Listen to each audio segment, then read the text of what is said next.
Beginilah peternakan angsa di Cina yang tidak hanya memasok daging segar, tetapi juga menghasilkan daging angsa kering, salah satu makanan tradisional yang sudah dinikmati selama ratusan tahun. Cina merupakan salah satu produsen angsa terbesar di dunia. Jutaan ekor angsa dipelihara setiap tahunnya untuk memenuhi tingginya permintaan daging di berbagai daerah. Peternakan dilakukan secara modern dengan pengelolaan pakan, kesehatan, dan pembesaran yang terencana sehingga mampu menghasilkan angsa berkualitas dalam jumlah besar. Setelah mencapai ukuran ideal, sebagian angsa dijual sebagai daging segar.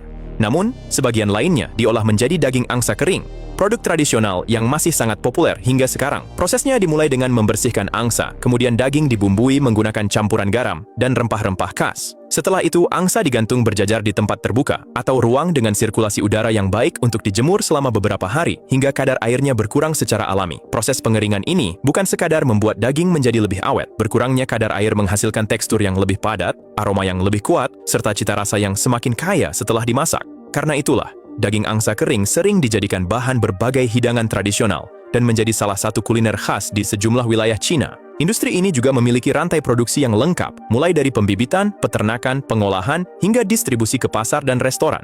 Sistem tersebut membuat pasokan daging tetap terjaga sepanjang tahun, sekaligus memberikan nilai tambah bagi hasil peternakan.